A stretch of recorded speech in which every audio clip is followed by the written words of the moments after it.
So these are the objectives. Today we are going to discuss physiology, which I think that will be relevant to today's topic. After that, there will be a stepwise approach to ABG, and we will be discussing about metabolic acidosis and alkalosis. Respiratory acidosis, respiratory alkalosis, we will see in next week in a separate section, because there are many things to cover in metabolic acidosis and alkalosis. So we will start with physiology. So in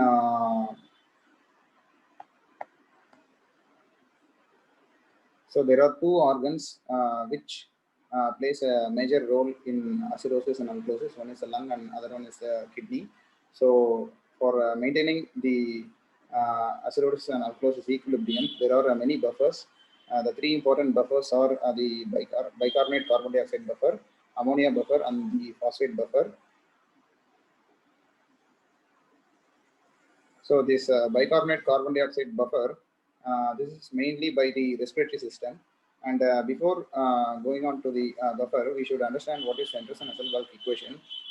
This equation is pH is equal to pKa plus log of base concentration by acid concentration, or otherwise this equation can also be written as pH is equal to pKa plus log of undissociated particles divided by dissociated particles.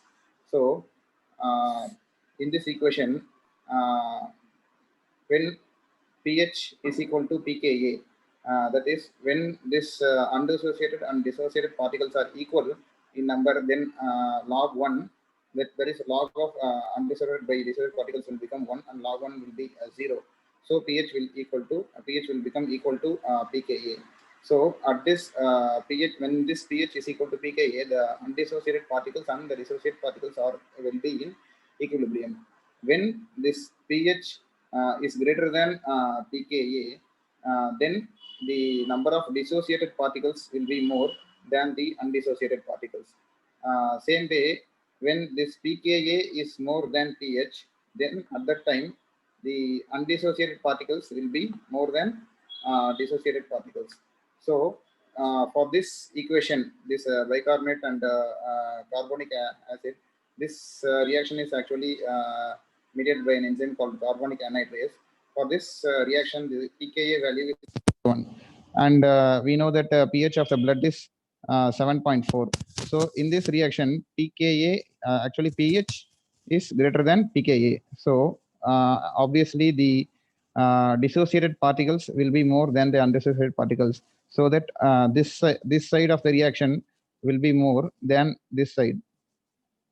So naturally, this reaction always will be in the dissociated form, that is in the bicarbonate form. This is because more acids, H plus ions from the proteins and foods what we eat, there are many protons that are produced.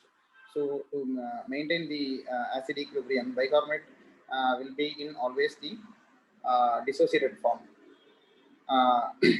When there is for example, when there is metabolic acidosis, this bicarbonate will get decreased. So when there is decrease in bicarbonate, there will be relative increase in H plus ions. So because of this relative increase and decrease in bicarbonate ions, the reaction will be towards left, and there will be more of H2O and CO2. And of course, this reaction will be catalyzed by carbonic anhydrase enzyme.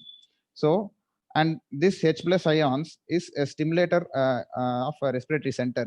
So when respiratory center gets stimulated, and the patient will start hyperventilate, and this carbon dioxide will be washed out. So that is why this buffer system in the pH of the blood at a normal range.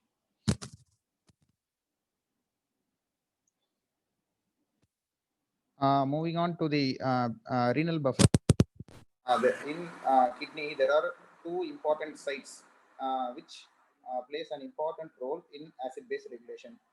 Actually, there are many functions of the kidney, but now we are going to see the part of nephrons which play a critical role in acid-base regulations. So there are two parts of the nephron. One is the proximal convoluted tubule, and other one is the distal nephron. Distal nephron means it includes both distal convoluted tubule as well as the collecting duct. So here we are going to see about the proximal convoluted tubules function.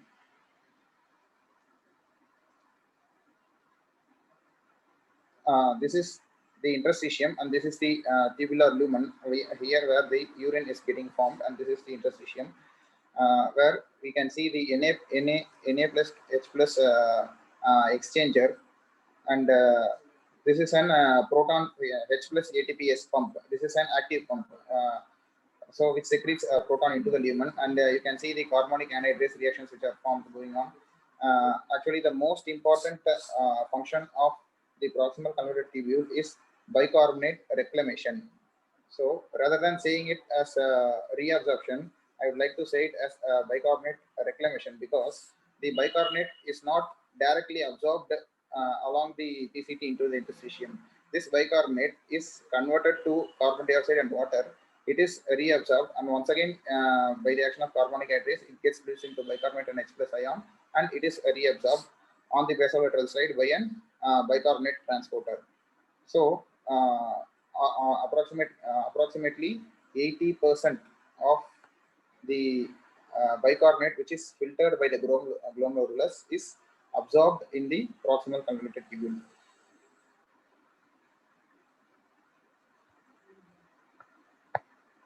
So the moving on to the next part of the nephron, that is the distal nephron, which includes the distal convoluted tubule as well as the collecting duct. So there are three cells that play an important role in this collecting duct. They are the principal cells, the beta intercalated cells, and the alpha intercalated cells.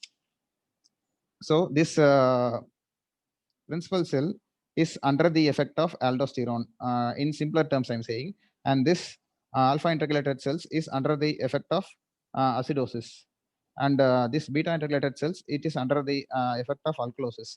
So whenever there is an aldosterone production, it will act on this principal cells, and it will stimulate the ENaC channels that is present on the luminal side of the collecting duct, and it will promote the sodium reabsorption, and it also stimulates this potassium secretion through ROMK channels. And also, whenever this alpha and beta intercalated, you can see image, they are like mirror image to each other. That is, bicarbonate exchanger will be present on the basolateral side in this alpha intercalated cells, whereas the same chloride bicarbonate exchanger will be present on the apical side beta intercalated cells. So whenever there is an acidosis, this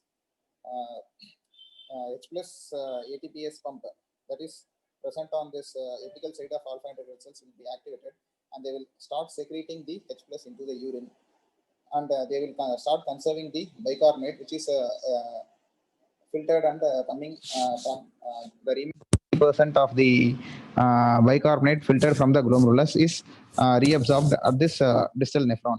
Same way, whenever there is an alkalosis, the beta intercalated cells will get activated, and they will secrete this bicarbonate into the urine in exchange for chloride, so that the acid-base equilibrium is maintained.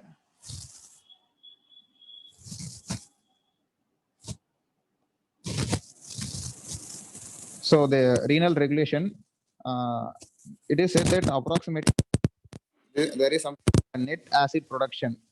So whatever the food we take, it will produce some protons, and approximately 1 kg of body weight produces 1 millimoles of H plus ions.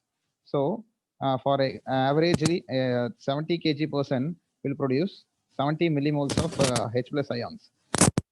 Another theory that 1 liter of urine can accommodate only 0.05 millimoles of H plus ions.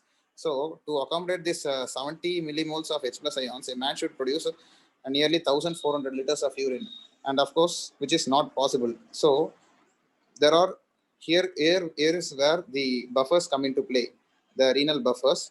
There are two important buffers like phosphate buffer and ammonia buffer. What these buffers do is they will trap the H plus ions, and they will excrete in urine, so that there will be no free H plus secreted.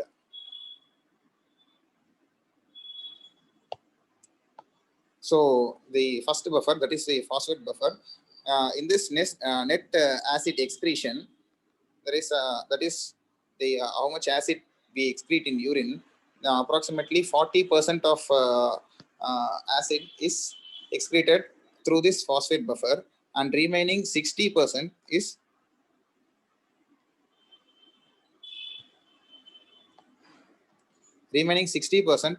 excreted via the ammonia buffer.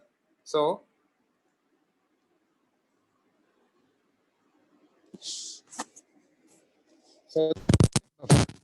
that's called tight buffer acidity. Uh, you can see this same Henderson-Esselstyn equation for this phosphate reaction. pH is equal to Pk plus phosphate by phosphorus acid. The pKa for this reaction is 6.8. So the pH of the blood is 7.4. So whenever under norm, this phosphate buffer can excrete acid only under normal conditions. Whenever there is an acidosis, this phosphate buffer becomes ineffective. That is because this titration is something what we have done during our +1, +2 with burette and pipette with phenolphthalein solution and conical flask. We'll be adding on solution, and the point where the solution becomes pink, we take that point as a titration. Same way, if we collect a man's urine and if we titrate the man's urine to a pH of 7.4, and at that time if we use an indicator, so we can measure the amount of H plus ions that is trapped in the form of phosphate. So that is what is called as titratable acidity. So we can quantify that how much urine, how much acid is trapped in the form of phosphate buffer. This is because of this low pKa. Whereas if we move on to this ammonia buffer, the pKa for this reaction is 9.8. So obviously it is so greater than 7.4. So obviously it's evident that this ammonia buffer cannot be titrated at all. That is, we cannot measure that how much amount of acid a man excretes with the help of ammonia. At the same time, during the time of acidosis, this phosphate buffer becomes inactive. That is, it gets saturated. After a certain point, it cannot trap the H plus ions. Whereas this ammonia buffer is an excellent buffer that it can trap so much amount of H plus ions that is secreted in urine. That is, it is extremely helpful during the time of acidosis. And this is because in coming further slides, we are going to see that ammonia excretion and all. That's why I'm explaining this. This proximal, yet another important function of this PCT is ammonia production. That is, this glutamine, whenever there is an whenever the person is having acidosis, the liver, kidney, and muscles will produce glutamine. And this glutamine is transported to the proximal converted tubule, and in the PCT cell, this glutamine to glutamate reaction, the NH4 is produced, that is ammonia is produced, and this ammonia is excreted into urine, and this traps the H plus ions, so that the H plus ions gets excreted. So this graph beautifully explains the that titratability. So this titratable acid is H2PO4. That is the amount of H plus that is trapped in phosphate buffer. That is, whenever there is acidosis, whenever the H plus ions getting increased, this buffer becomes saturated. Whereas this ammonia buffer, which is an excellent buffer, it does not get saturated, it keeps on increasing, and it keep on trapping the H plus ions. So that is about the physiology. Now we are moving on to a stepwise approach to ABG. So before moving on to stepwise approach, we should know what are the normal values. The normal pH of the blood is 7.36 to 7.4, and averages we take is 7.4. Normal value of PCO2 is 36 to 44, and averagely we take it as 40. PO2 is 75 to 100. Whenever the PO2 is less than 60, we call it as a critical hypoxia. And the normal value of bicarbonate is 22 to 28. Average we take it as 24. And all the other things we all know that sodium 136 to 140, potassium 3.5 to 5, and anion gap is 8 to 12. Some books tell it as it can be less than or equal to 12 is a normal value. So step now we are moving on to stepwise approach. So whenever we take an ABG, we should take ABG plus serum electrolytes simultaneously. And after we get the results of ABG, we should check for the validity of the ABG. That is because only the pH, PCO2 and PO2, only these things are calculated by the machine. All the other bicarbonate, chloride and all the other things are measured with formulas, and the machine gives us the value. So whether the machine is working properly or not, we should check the validity of the ABG. So for that, we are having this modified Anderson equation. Bicarbonate is equal to 24 into PaCO2 divided by H plus. That is pH. When we calculate the bicarbonate and when we see the bicarbonate in the ABG, the difference should not be more than 2. If it is more than 2, then the ABG is not valid. So here is an example. pH of 7.3 in PCO2 of 25 and H plus is 50. So 24 into 25 by 50, we will get 600 by 50, which is equal to 12. And the ABG that gives a report as 11. So this ABG is considered as valid. So this is the primary step which we should do when we obtain an ABG. And before moving on to the steps of ABG interpretation, we should have some basic rules. So the rules are whenever there is a simple disorder, the arrows should move in same direction. That is, we are going to see some examples consecutively. In that, we are going to draw some arrows, and if that arrows move in the same direction, then it is a simple disorder. If the arrows moves in an opposite direction, then it is a mixed disorder. So these are the first two simple rules, and there are yet another rules where whenever there is a metabolic disorder, there will be a respiratory compensation. Whenever there is a respiratory disorder, there will be metabolic compensation. So for this metabolic disorder, the respiratory, the lungs are very fast, so that whenever there is an acidosis alkalosis, the respiratory center gets stimulated, and immediately the patient starts hyperventilating or hypoventilating. So the lungs are always fast, so that the compensation occurs very fastly.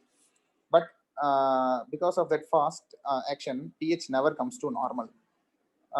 It's the vice versa for the respiratory disorder. Whenever there is an acute respiratory disorder, the kidneys are usually slow. They take nearly 24 to 48 hours to compensate. So whenever there is an acute respiratory disorder, there will be no compensation at all, because the kidneys take 24 to 48 hours to compensate. So, but when there is a chronic disorder, chronic respiratory disorder, there will be full compensation, because the kidneys, the lungs cannot wash out entire CO2 and give full compensation. But this kidneys can either fully reabsorb or fully reabsorb bicarbonate, or fully excrete acid, and they can give full compensation. But the full compensation is effective, but it is late. So these are the things we are. So we are moving to the step 1. From the Anderson-Esselbalch equation, we can come to this thing that the pH is proportional, directly proportional to HCO3, and it is indirectly proportional to CO2. That is, whenever there is a decrease in bicarbonate, there will be decrease in pH. Whenever there is an increase in bicarbonate, there will be increase in pH. Whenever there is a decrease in carbon dioxide, there will be increase in pH. Whenever there is an increase in carbon dioxide, there will be a decrease in pH. And as I given here, when the arrows move in the same direction, that is for bicarbonate and the carbon dioxide, we are going to draw arrows. If the arrows move in the same direction, it is a simple disorder. If the arrows move in opposite direction, then it is a disorder. So here we have one example. So the first step is, when we apply an ABG, the first step is always to look out the carbon dioxide and the bicarbonate, not at the pH. So the first step is we have to see the carbon dioxide and bicarbonate, and we have to draw arrows whether it is increasing or decreasing. Here PCO2 is 17.3, which is obviously less than 40, so it is decreasing, and the bicarbonate is 10, which is also decreasing. So the arrows are moving in the same direction. It is a simple disorder. That is what is our first step. First step is over. When we take this example, here the PCO2 is increasing, but the bicarbonate is decreasing. So the arrows move in the opposite direction. The first step, we come to the conclusion that it is a mixed disorder. Actually, this is an ABG from a patient who is on who was on ventilator. There was a tube block, and because of this, patient went for respiratory acidosis, and because of this catabolism and uh, uh, decreased tissue oxygenation and tissue perfusion, this bicarbonate levels are low. So the patient is having respiratory acidosis plus metabolic acidosis also in this uh, ABG.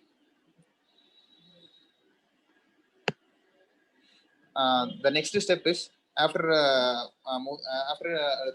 deciding whether it is a simple disorder or mixed disorder, we have to look at the pH. This pH is to assess which one is the primary disorder.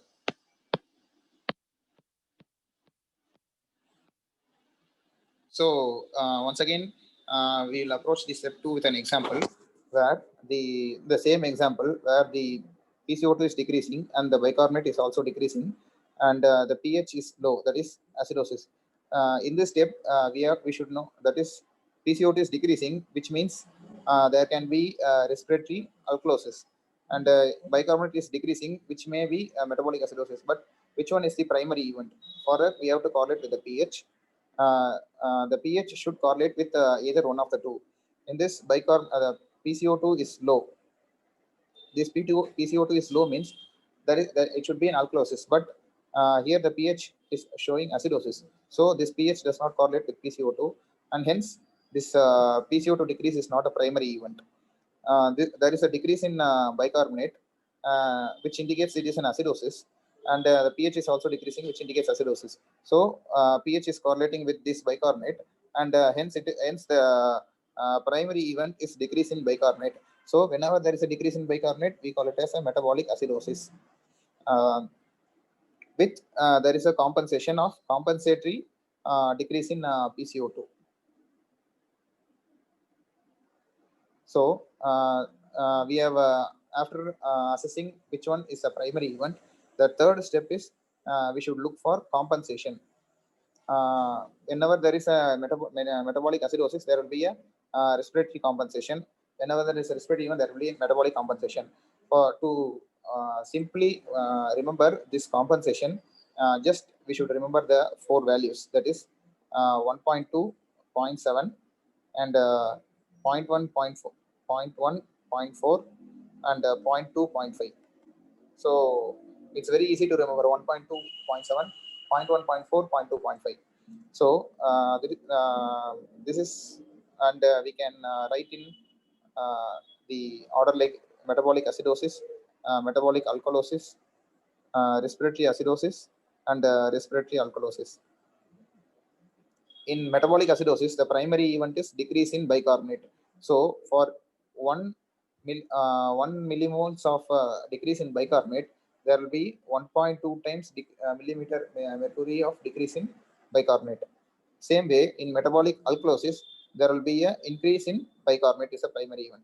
So for 1 millimoles of increase in bicarbonate, there will be 0.7 millimeters of mercury increase in uh, PCO2. In respiratory disorders, we have to take it as an acute and chronic. Whenever there is an acute respiratory acidosis, for every zero point 0.1 millimeters of mercury decrease in for every 1 millimeters of mercury decrease in PCO2, there will be 0.4 decrease of 0.1 decrease of millimoles of bicarbonate. Similarly, in chronic respiratory acidosis, for 1 millimeters of mercury decrease in carbon dioxide, there will be 0.4 millimoles of bicarbonate decrease. In respiratory alkalosis, same way, whenever there is an increase in bicarbonate by 1 millimeters of mercury, in acute event there will be just 0.2 millimoles of increase in bicarbonate. Same way in a chronic respiratory alkalosis, for 1 millimeters of mercury increase in PCO2, there will be 0.5 millimoles of increase in bicarbonate. So by remembering these just 0.1 points, 1.2, 0.7, 0.1, 0.4, 0.2, 0.5. These are the simple values to remember. We can easily calculate the compensation. And for metabolic acidosis, here is one easy formula that is called as a Winter's formula.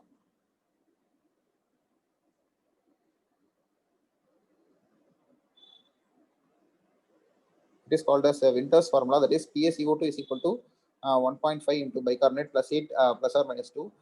We can straightly enter the values in this formula and we can check for compensation. So here is an example where we are going to calculate for compensation.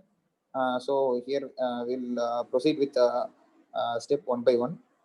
PCO2 is 22, which is obviously low, and this bicarbonate, which is 9.6, which is also obviously low. So it is a simple disorder.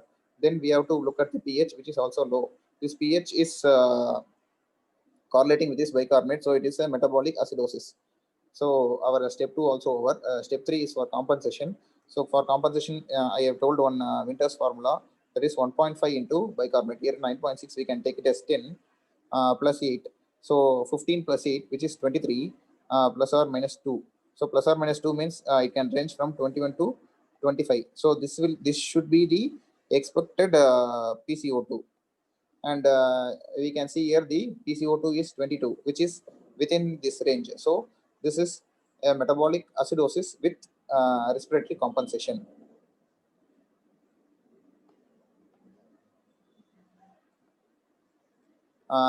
Here yet another example for compensation. The first step is we have to look at the PCO2 and bicarbonate.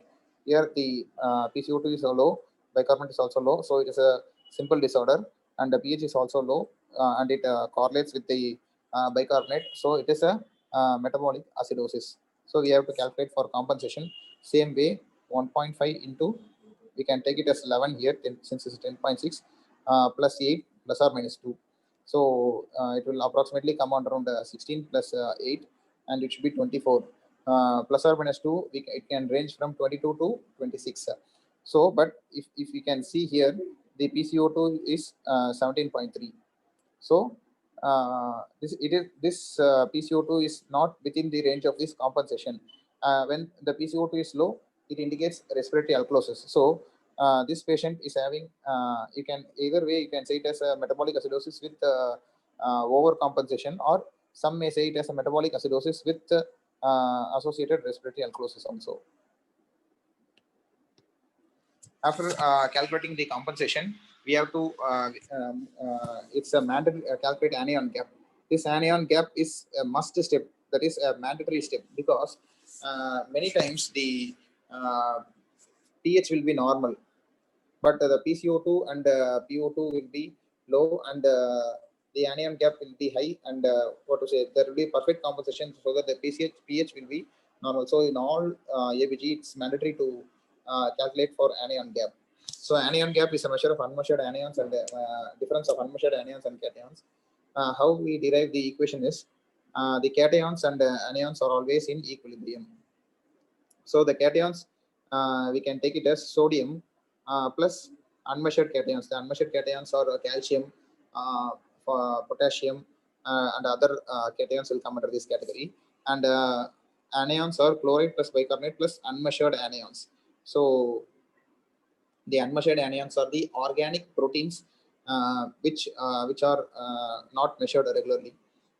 So rearranging this equation, chloride and bicarbonate goes here, and unmeasured comes here. We'll be getting the unmeasured anions and the unmeasured minus unmeasured cations. That is, this unmeasured anions minus cations is anion gap. So anion gap is equal to sodium minus chloride plus bicarbonate, and the normal value of anion gap is less than 12. And this anion gap is mainly because of unmeasured organic anions that are present. So that's why it is in this range, that is less than or equal to 12. So normal anion gap metabolic acidosis, that is the anion gap is less than 12. It is also called as non-gap metabolic acidosis. There are four major causes of metabolic acidosis, which we can remember by the mnemonic as URATs. Ureteric diversion. R stands for renal tubular acidosis. A for Addison's disease, and D for diarrhea. In all these, we are going to have a metabolic acidosis, that is normal anion gap, and this anion gap will be less than or equal to 12. And actually, we are going to see this individually in all these ureteric procedures, renal tubular acidosis, separately in forthcoming slides. So just as of now, just know this process by the mnemonic URATs, ureteric diversion, renal tubular, RTAs, Addison disease, and diarrhea. Next, the causes for high anion gap metabolic acidosis. This is due to increased number of unmeasured anions. It can be remembered by the mnemonic called gold mark. G stands for glycols, O for oxoproline, L for L-lactic acid, and D for D-lactic acid, M for methanol, A for aspirin, R for renal failure, and K for ketoacidosis. That ketoacidosis can be diabetic ketoacidosis, starvation ketoacidosis, and acidosis. We are going to see each and every causes separately in the upcoming slides. So we are going to calculate the anion gap in this example. Actually, this is the only ABG which I got in our IMCU with the measured anion gap. Many ABGs will not give this anion gap. Luckily, I have collected this ABG with anion gap printed. So here we have the anion gap is sodium plus so sodium minus chloride plus bicarbonate. Here the sodium value is 127 minus the bicarbonate value is 10, and chloride value is 94, which will approximately come under 104, and the anion gap is 23. So here they have given that it has 22, which is correct. So this patient is having high anion gap metabolic acidosis. This is an ABG from a patient having renal failure. So I collected that ABG from a patient having renal failure. So this renal failure is one of the cause for high anion gap metabolic acidosis. So after calculating this high anion gap metabolic acidosis, we have to go for delta-delta ratio. This calculation of delta-delta ratio is only for high anion gap metabolic. Delta ratio stands for that is the difference in anion gap divided by difference in bicarbonate, and normal delta ratio is less than 1, then the high anion gap metabolic acidosis is having an associated normal anion gap metabolic acidosis also. If this delta ratio is more than 2, then this high anion gap metabolic acidosis is having an associated metabolic alkalosis also. So this delta ratio is exclusively for high anion gap metabolic acidosis.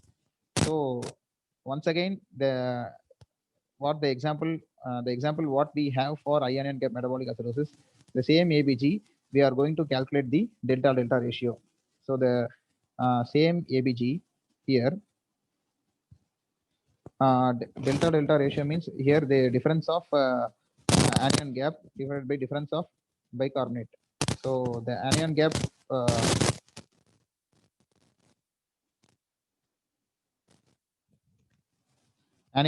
what we have obtained here is 22. So normal anion gap is 12.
Sathya audio சுத்தமா வரலடா.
Sir, am I audible?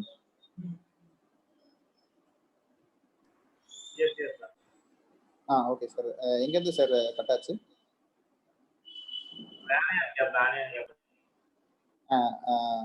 Urine onion கேப்பா sir? அதுக்கு முன்னாடி சைடுல கொஞ்சம் முன்னாடி side சொல்லிட்டா.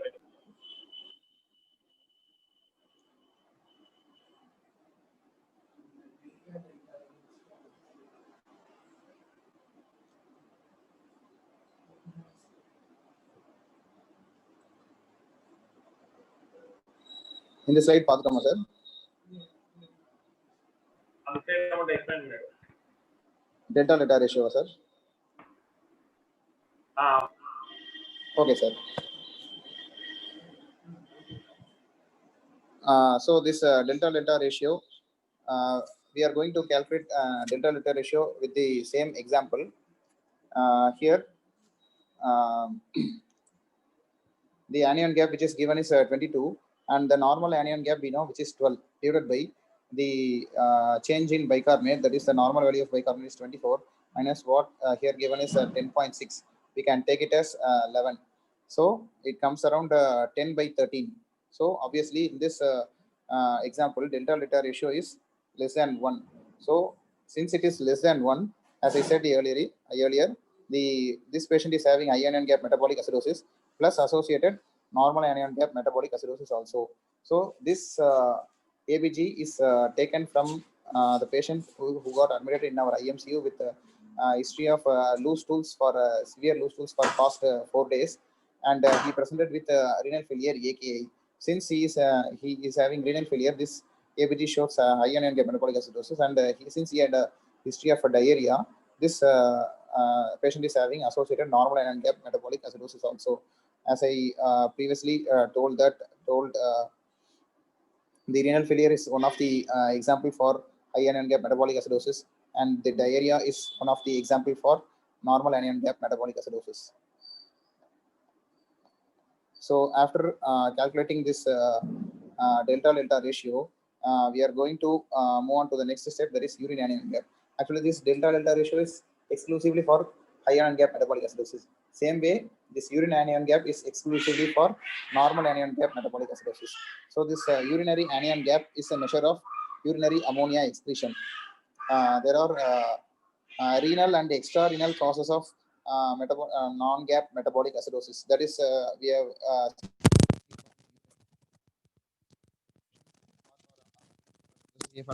and diarrhea. This urine anion.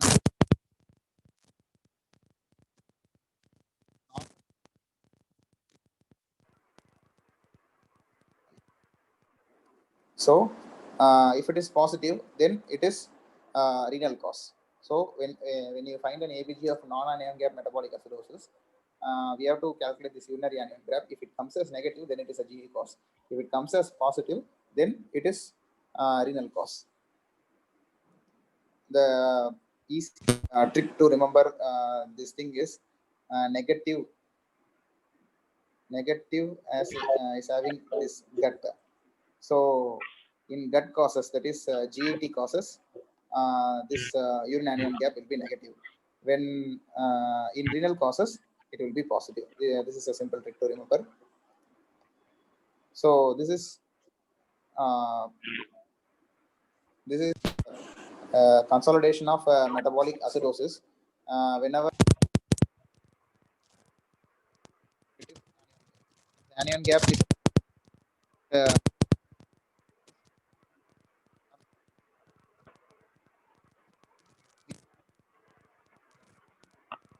this anion gap. Anion gap is measured.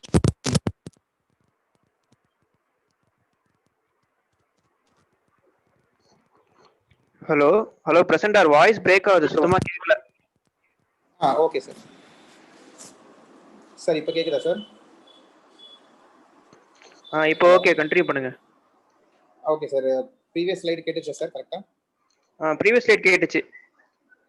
Okay sir. In the slide, actually, whenever this is an consolidation of metabolic acidosis, whenever we look at a metabolic acidosis, the next step is we have to calculate the anion gap.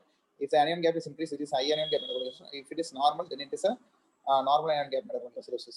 For normal anion gap metabolic acidosis, we have to calculate this urine anion gap. Urine anion gap is given by the formula urine sodium plus urine potassium minus urine chloride. So if we take these values and if we find the urine anion gap, if the urine anion gap is comes as a positive value, then it is a renal cause. The renal causes are like RTAs and ureteric diversions, and those things will come under this RTA, and the diarrhea, those causes will come under this GD causes if the urine anion gap is negative. So if the high after we look at this high anion gap metabolic acidosis, in all high anion gap metabolic acidosis, we have to calculate this delta ratio. When this delta ratio, the normal value is 1 to 2. If it is less than 1, the patient is having associated normal anion gap metabolic acidosis also. If the delta ratio is more than 2, then the patient is having associated metabolic alkalosis also.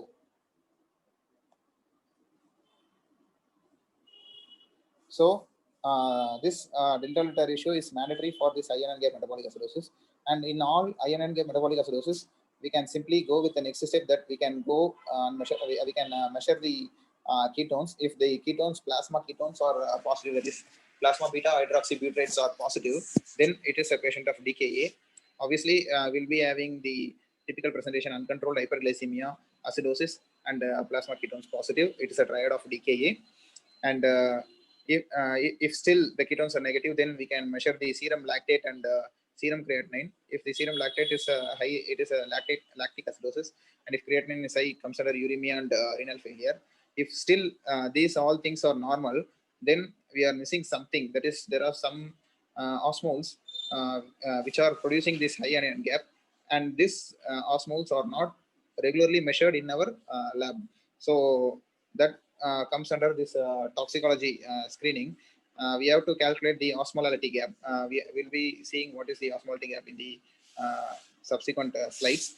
If the osmolality gap is more than 10, then we are dealing with ethylene glycol poisoning, propylene glycol, and methanol poisoning. If it is less than 10, it is salicylate poisoning. So the seventh step is the osmolality gap, which is an optional step which we regularly do for all ABCs. That is a high anion gap metabolic acidosis. The decay is ruled out. Lactic acidosis. The common causes are all the common causes are ruled out. Then we are dealing with some toxic substances which are producing this high osmolality. That is why this osmolality gap is this osmolality, serum osmolality is measured by the formula 2 into sodium plus blood urea nitrogen by 2.8 plus glucose by urine. So this is the by this formula we can know the calculated osmolality and what is the actual osmolality we are measuring in the blood. We have to know the difference. That is, actual osmolality will be high because there are, in addition to the normal osmolality, there are some osmoles that are present. That is the toxic substances that the missing osmoles are present in the actual serum of the patient. But we will be calculating only the sodium, nitrogen, blood urea nitrogen, and glucose. So actual osmolality minus calculated osmolality will get a value of more than 10. Then we are dealing with the toxins like methanol, ethanol, ethylene glycol, propylene glycol, etc. So increased anion gap will be seen in ethanol poisoning, methanol poisoning, propylene glycol, ethylene glycol, and oxoproline poisoning. And less than 10 is seen in salicylate and oxoproline poisonings. So that is about the steps of ABG. Once again, I repeat, first step is whether it is a simple disorder or a mixed disorder. The hello, sir, audible, sir? audible continue பண்ணுங்க. Sir, once again, I repeat, the first step is to assess whether it is a simple disorder or a mixed disorder. Next step is to look at the pH and to assess which one is a primary disorder there.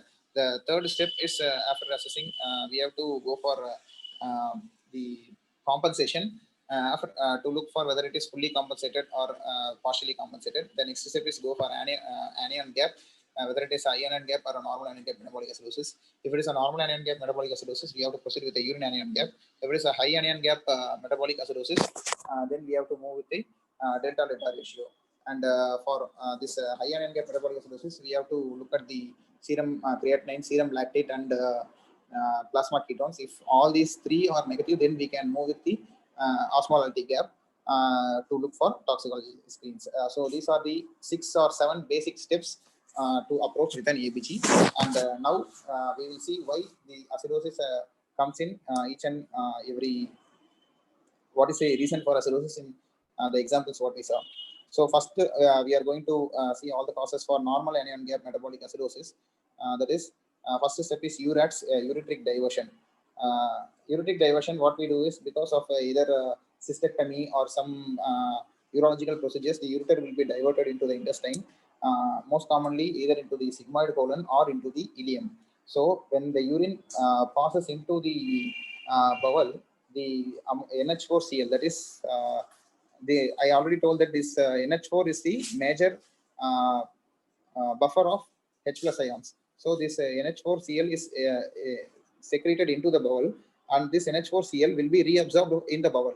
So when it is reabsorbed, once again this H plus comes into the blood and it produces acidosis, and it produces a relative decrease in bicarbonate, and the patient will be having a normal anion gap metabolic acidosis.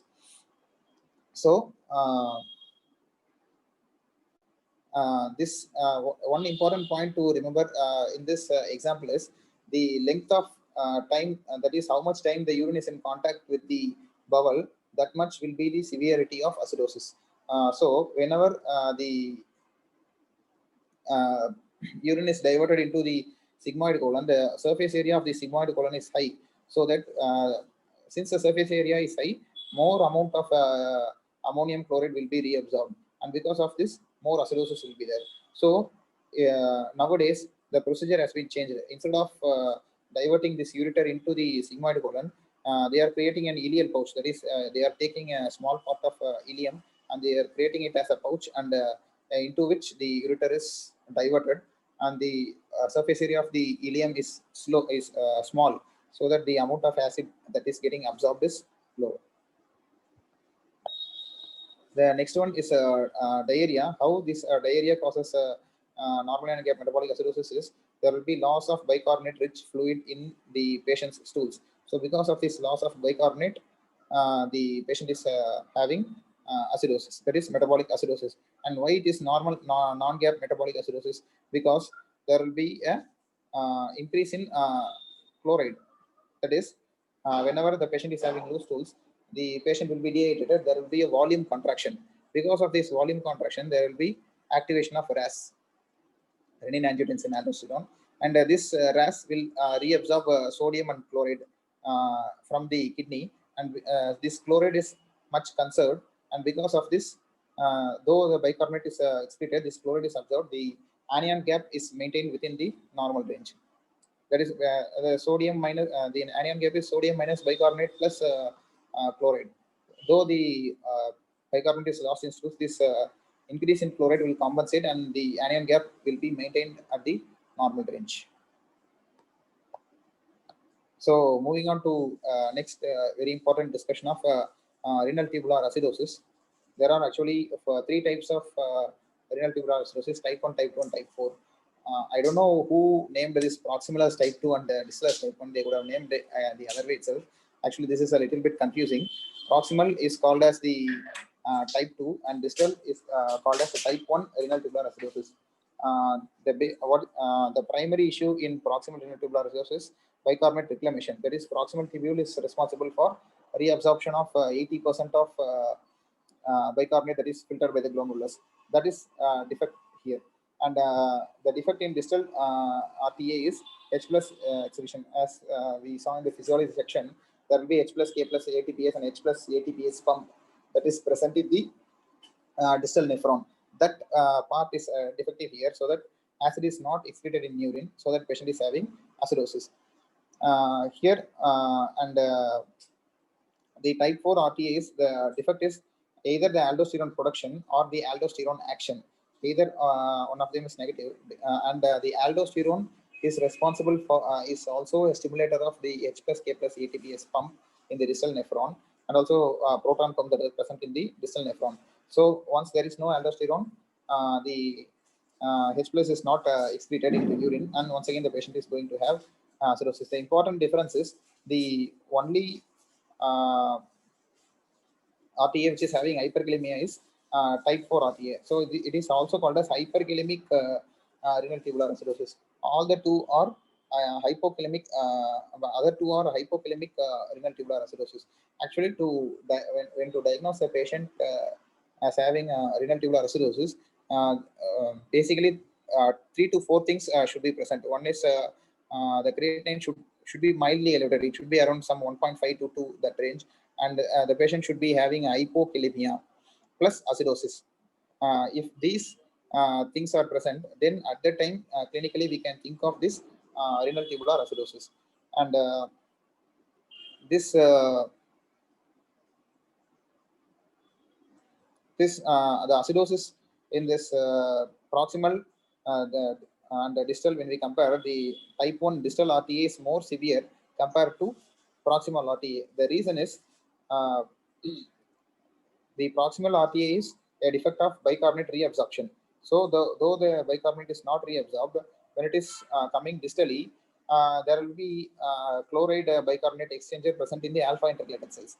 And this chloride bicarbonate exchanger that is present in the alpha intercalated cells, they will act and they will absorb this bicarbonate, and once again it will compensate, so that the acidosis will be moderate.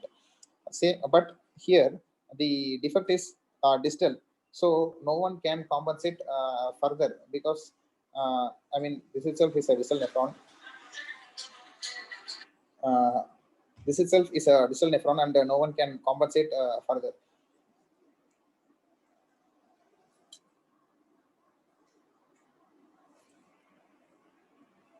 So the main difference The main thing to differentiate the proximal and distal RTA is fractional excretion of bicarbonate. Since this is a bicarbonate reabsorption defect, the excretion of bicarbonate will be more, so that fractional excretion of bicarbonate will be more than 15, and here the fractional excretion of bicarbonate will be less than 3. And this is the only RTA which will be having the urinary bicarbonate as positive. The other two will not be having.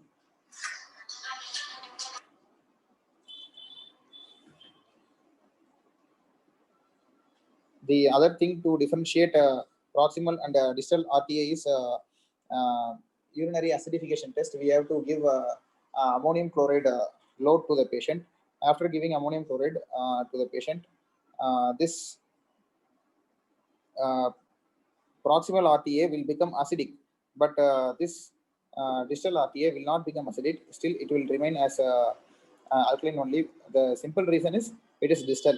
The simple reason is this proximal RTA is proximal. That is the only reason. Based on these two concepts itself, we can differentiate this proximal and distal RTAs. The other associated features is the distal RTA is will be most commonly having hypocitraturia. There are many reasons behind this hypocitraturia. No book gives clearly why this urine citrate is low in this distal RTA, and because of this hypocitraturia, there will be calcium will be chelated in the kidney, and the patient will be presenting with nephrocalcinosis, that is renal stones. That is a clinical clue to find out the distal RTA. And proximal RTA, the patient will be having osteomalacia and skeletal deformities. The reason is the yet another important function of the proximal convoluted tubule is vitamin D formation. That is 1,25 dihydroxy polycalciferol to trihydroxy polycalciferol. So vitamin by 1-alpha hydroxylase. This 1-alpha hydroxylase will also be defective in this proximal RTA, and because of this defect, vitamin D will not be formed, and because of this low vitamin D, patient will be having skeletal deformities. And important syndrome that is associated with this is Fanconi syndrome. What is this Fanconi syndrome? Proximal convoluted tubule, not only the proximal convoluted tubule not only reabsorbs this bicarbonate, it also reabsorbs almost entire the glomerular filtrate. Almost 80 to 90% of the glomerular filtrate is reabsorbed by this proximal convoluted tubule. So some persons will be with proximal RTA. Some individuals with proximal RTA will be having isolated bicarbonate urea, but some individuals will be having bicarbonate urea, glycosuria, amino acid urea, all the things which has to be reabsorbed by the proximal convoluted tubule will be excreted in the urine. So when the patient is having bicarbonate urea plus associated glycosuria, amino acid urea, and all the other substances in urine, that comes under this Fanconi syndrome. So here are the etiology for there are many etiologies for this proximal and distal RTA.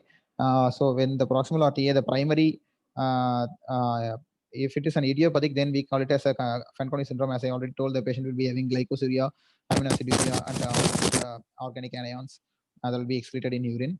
There are certain congenital conditions associated with Fanconi syndrome. The most common syndrome that is associated with Fanconi syndrome is cystinuria and cystinosis. Then, of course, there are many drugs which play an important role in causing this proximal RTA. Acetazolamide, we already know that it will it will inhibit the carbonic anhydrase, so that the bicarbonate is not formed, and it will be loss of bicarbonate. It will be similar to the bicarbonate reabsorption defect. So that's why the acetazolamide will cause proximal RTA. Same way, aminoglycosides, tenofovir, cisplatin, ifosfamide, and topiramate. This tenofovir, regarding this tenofovir, this is an excellent drug which we are using for both.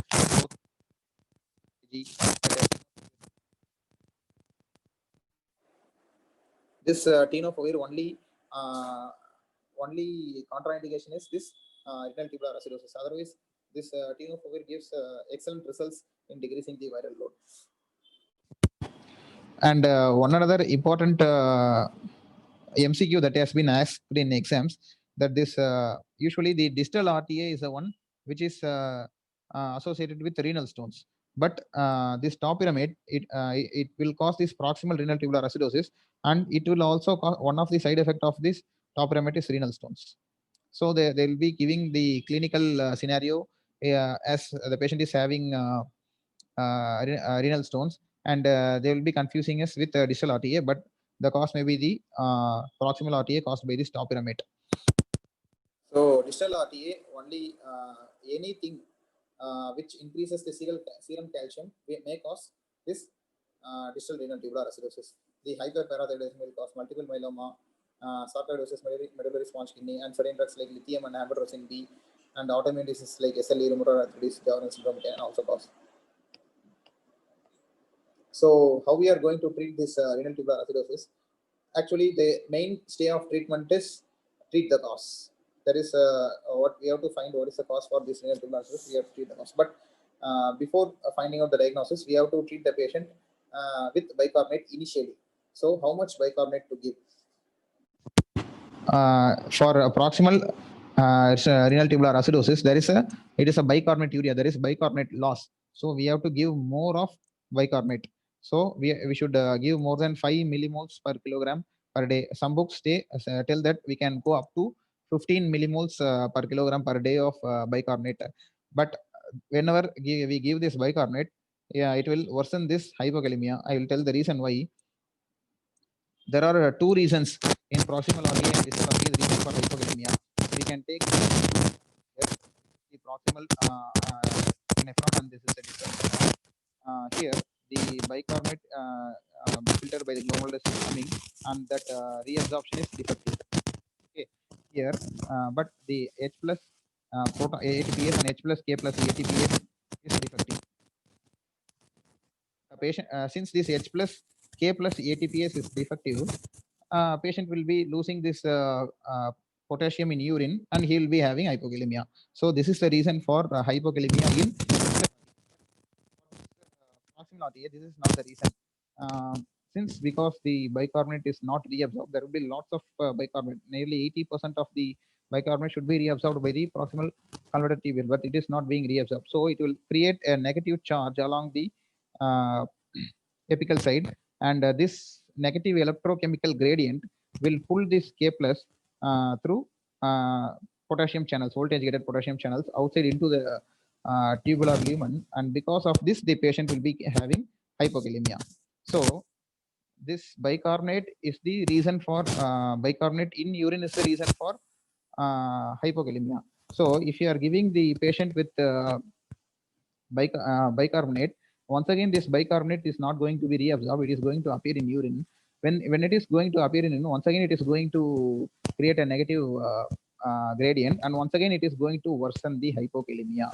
But whereas if we give bicarbonate in distal RTA, the acidosis gets improved, and it will improve the hypokalemia, because the bicarbonate is not the reason for hypokalemia in distal RTA. So this is the two important modalities which we can see during the treatment of 2 renal tubular acidosis. And also the dose also is less in case of distal renal tubular acidosis, because the problem is not with bicarbonate, it is with the H plus ions. So to correct the acidosis, we can, it's 1 to 3 millimoles per kilogram of bicarbonate is enough. So obviously after finding out the cause, we have to treat the cause. That is the measure. And interesting facts that type 3, there is something called type 3 RTA, which is due to carbonic anhydrase deficiency, which will have features of both the proximal and distal RTA. As I already said, Fanconi syndrome for absorption of glucose, phosphate, uric acid, amino acids, and low molecular weight proteins. The most common inherited disorder is cystinosis. With most common inherited disorder associated with Fanconi syndrome is cystinosis. And most adults with the Fanconi's anemia will have the dysproteinemic condition called multiple myeloma. So we have finished with the proximal, all the causes of non-gap metabolic acidosis. We are moving on to what are the causes for high anion gap metabolic acidosis. The first one is lactic acidosis. So lactate is produced from pyruvate, so that NADH is converted to NAD. So rearranging this equation, we will get where K is a constant, pyruvate into NADH divided by NAD. So whenever there is an lactic acidosis, may occur in two conditions: whenever there is an increased pyruvate or whenever there is an increased NADH by NAD ratio. So when we are going to have this increased pyruvate, whenever we give a patient with the glucose infusions, there will be glucose will be converted to pyruvate. So whenever we give this 25% extra, there will be increased pyruvate, and there may be associated lactic acidosis. Or otherwise, there are many reasons that will be having this NADH by NAD ratio. So the causes of lactic acidosis are whenever there is a sepsis. Actually, we can lactic acidosis can be divided into two types: type A and type B. Type A acidosis is due to hypoxia and tissue perfusion. Whenever there is hypoxia and tissue under perfusion or tissue imperfusion,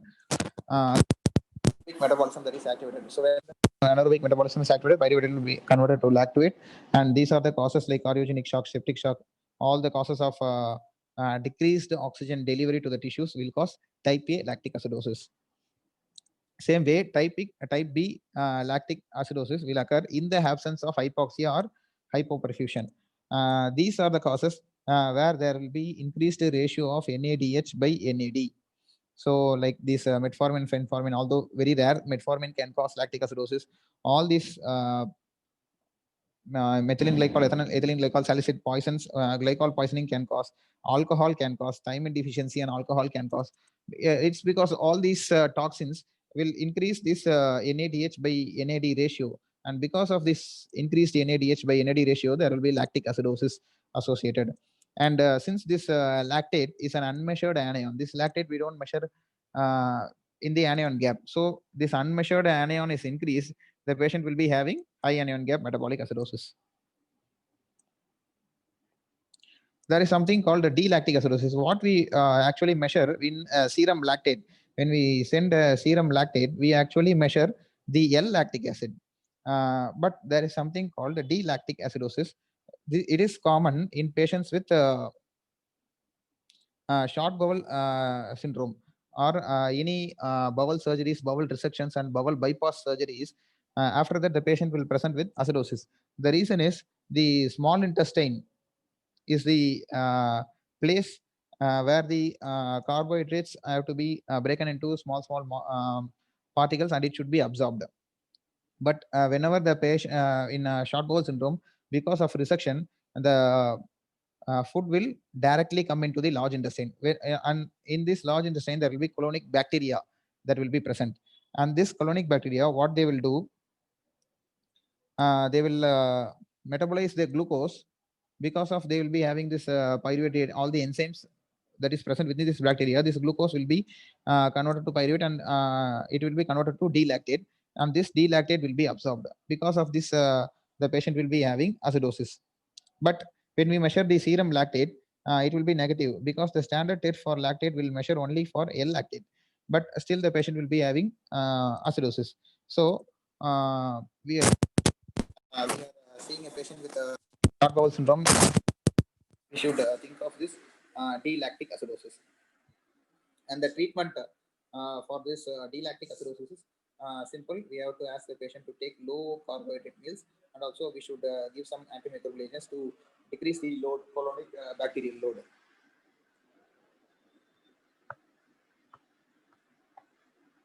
So next is an interesting diabetic ketoacidosis. It is because of accumulation of phosphoacetic acid and beta hydroxybutyrate. These are the unmeasured anions that are increasing in the patient's serum. Because of this, patient will be having high anion gap metabolic acidosis.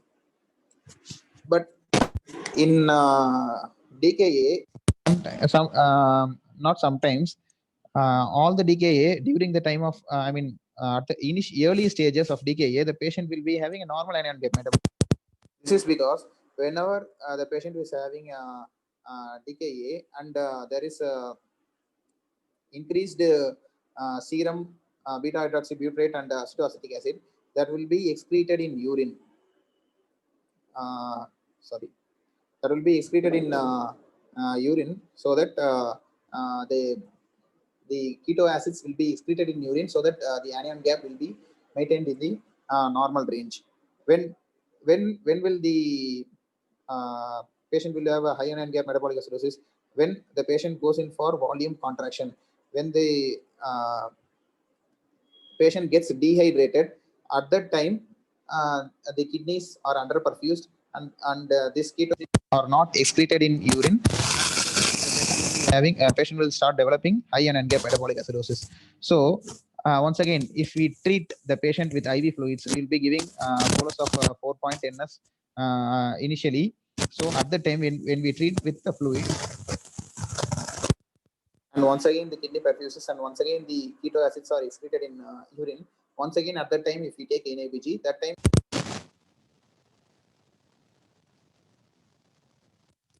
treatment of DKA, we all know insulin inflammation. That is the mainstay of a patient with a DKA. We not for all acidosis, we are not when the patient is having severe acidosis, that is bicarbonate less than 5 millimoles per liter, we will be giving bicarbonate. When till that in the range of 10, 12, or 15, that range, the only the IV fluids are enough to manage the acidosis. Next one is starvation ketosis. The mechanism is diabetic ketosis. So that because of cell starvation and hello absence of hello voice break ஆகுது. அந்த less than fine போட்டிங்களா, அதுல இருந்து கொஞ்சம் அப்படியே repeat பண்ண முடியுமா? Okay sir, okay sir. இப்போ ஹலோ, அப்படியே கண்டினியூ பண்ணுங்க. okay sir. That is why in patients with DKA, for not all acidosis, we will be giving bicarbonate infusions. When the patient is having severe acidosis, that is less than 5 millimoles per liter, we will be giving bicarbonate infusion. When the bicarbonate is in the range of 10, 12, and 15, we will not be giving bicarbonate infusions. At that time, only IV fluid, adequate hydration of the patient is enough to correct this acidosis. That is what the volume correction is the main thing in diabetic acidosis, so that when we correct the volume, automatically the keto acids will be excreted in urine. So the reason for ketoacidosis in the cells are starving in because of insulin deficiency, and because of insulin deficiency, the lipolysis will be aggravated more, and because of lipolysis, more fatty acids, free fatty acids will be more, and that free fatty acids will be shifted towards ketone production, and that ketone productions like beta hydroxybutyrate, acetoacetate will cause this acidosis. The same thing happens in starvation ketosis. Because of starvation, the cells are starving, and because of that, lipolysis gets activated, and because of that lipolysis gets activated, there are more free fatty acids. That free fatty acids will be converted to ketones, and that ketones will cause this acidosis. But that ketosis will not be fulminant. Why? Because this patient is not a diabetic patient. He is just a starvation. Once again, at a stage, there will be insulin will be secreted, and that insulin will inhibit this lipolysis. And once again, the do a check, so that this starvation patients with starvation will not have a severe acidosis. That is what I want to tell here. The same way, patient with alcoholic ketoacidosis also, because of many reasons like thiamine deficiency, and the patient will be starving, and also alcohol will cause this fat breakdown. All these reasons, patient will be having, by similar mechanisms, a patient will be having ketoacidosis. Once again, the treatment is same. We have to adequate with adequate fluids, and also give IV glucose in alcoholic ketoacidosis. This IV glucose will stimulate the pancreas to secrete insulin, and because of this, the insulin, the acidosis will come into a check. Then moving on to poisonings, that is toxicology screen. The common causes of high NN-gap metabolic acidosis.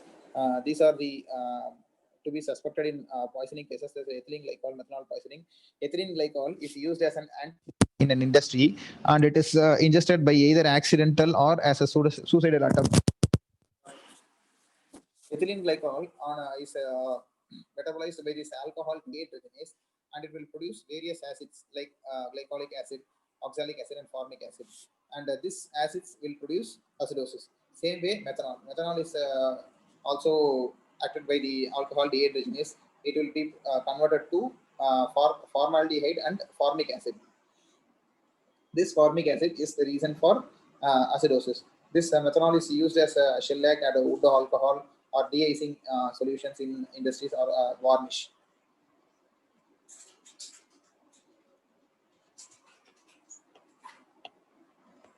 So once again, I repeat the osmolality gap. In all the poisoning cases, because of the missing osmoles like this ethanol, methanol, ethylene glycol, all these are missing osmoles. The actual serum osmolality of the patient will be high, but what we calculate from the patient's electrolytes will be low. These two difference will give us an osmolar gap. That osmolar gap, if it is more than 10, it should be taken as significant, and all these poisonings should be suspected. So these are the clinical presentations of ethylene glycol and methanol poisoning. The patient will be going for renal failure, renal stone formation will be more in ethylene glycol poisoning, and the patient will be having non-cardiogenic pulmonary edema. The patient with methanol poisoning, he will be presenting with pancreatitis, and most important feature of methanol poisoning is blindness. That is, this formic acid is directly toxic to the retina, so that the patient will be having blindness.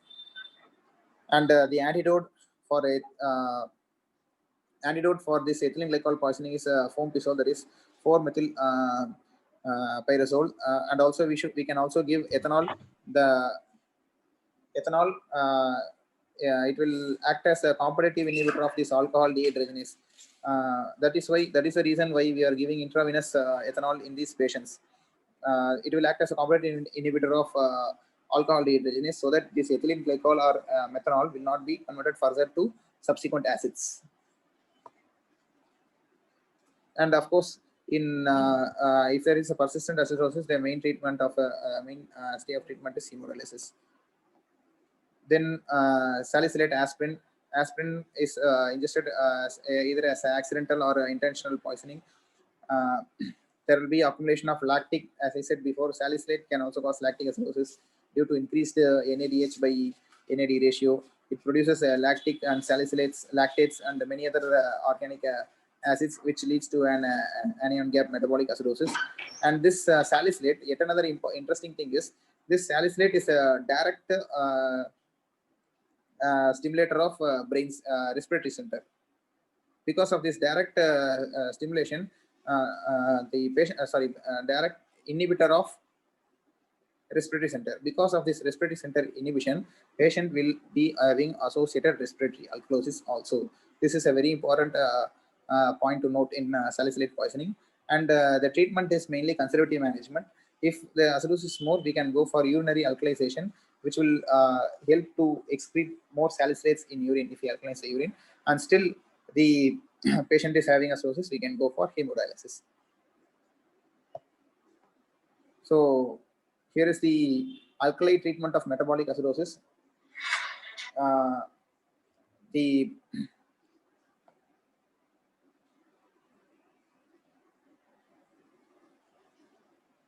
Hello.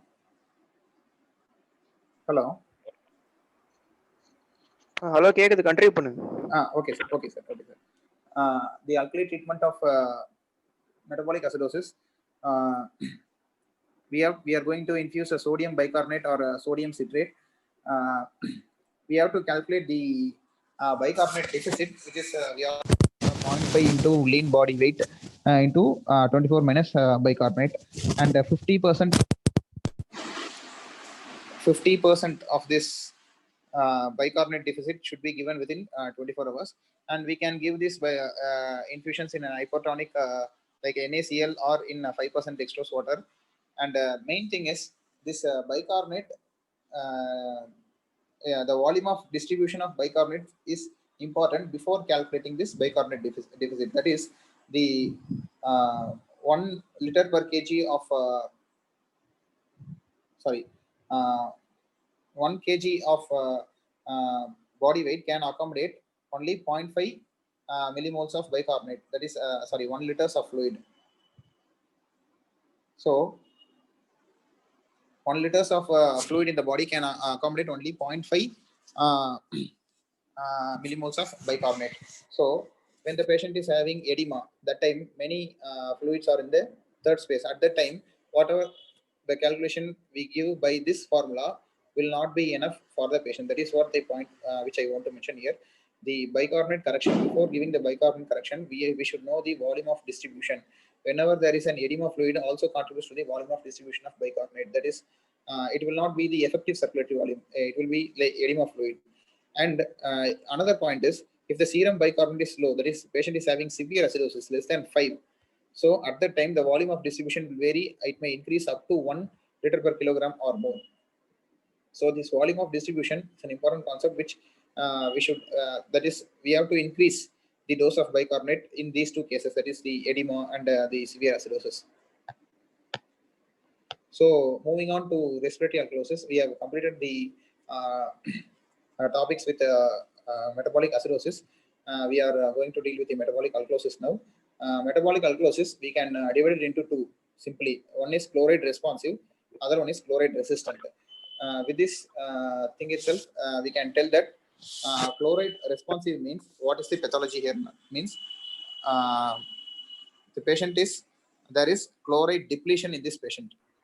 That is the simple pathophysiology present here. In the chloride resistant metabolic alkalosis, there is hyperaldosteronism. So these two words are enough to complete this entire topic. Hello Sathya, sir சொல்லுங்க sir. Metabolic அசிடோசிஸோட முடிச்சுமா? ரொம்ப confuse ஆயிடும். Okay sir. அடுத்து metabolic alcohol வரணுமா? Okay sir. இன்னொரு 15 minutes எடுக்கிறதா முடிச்சிடறேன் sir. இல்ல next கிளாஸ்னால ஓகேங்க sir. இல்ல நீங்க எடுக்கிறத பத்தி இல்ல, அது கன்ஃபியூஸ் ஆயிடும். ஃபர்ஸ்ட் நிறைய பேர் ஓகே சார். ஓகே சார் முடிச்சிடலாம் சார். மத்தவங்க என்ன சொல்றாங்க கேட்போம். எப்படியோ ரெஸ்பிரேட்டரி கண்டினியூ பண்ண போறோம், அதுல கூட கண்டினியூ பண்ணலாம். ஓகே சார், அதோட கண்டினியூ பண்ணுங்க. மெட்டபாலிக் அசிடோசிஸ் டீடைலா படிச்சா புரியும், அதுதான். Okay sir. மத்தவங்க என்ன சொல்றீங்கப்பா? இல்ல அதான் கரெக்ட். ஏன்னா ரொம்ப நேரம் அப்படி சொல்லிட்டே இருந்தா அப்புறம் செட் ஆகாது. மெட்டபாலிக் அசிடோசிஸ் நல்ல டீடைலா படிங்க. Actually taken very well. Okay, so அவர் ரொம்ப டீடைலா எடுத்திருக்காரு. You just go and read with it, and the flow charts are very very useful. You read next week இதே மாதிரி you'll start with metabolic alkalosis. We'll just have a small recap. அந்த 8 step சொல்லிட்டு நீ திரும்ப அதே மாதிரி எடு. ஓகேவா? Hello sir. ஓகே, க்ளோஸ் பண்ணிக்கலாமா சார்? ஓகேடா, very good presentation, excellent presentation. Flow சார்ட்லாம் நல்லா இருந்துச்சு. நம்ம அப்படியே ரெஸ்யூம் பண்ணுவோம். 4 கிளாஸ்ல போனாலும் பரவாயில்ல. Okay sir. Thank you. Anyone else?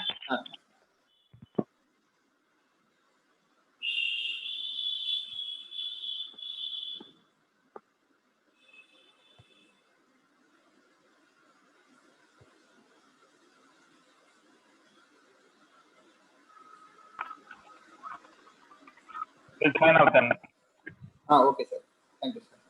Okay.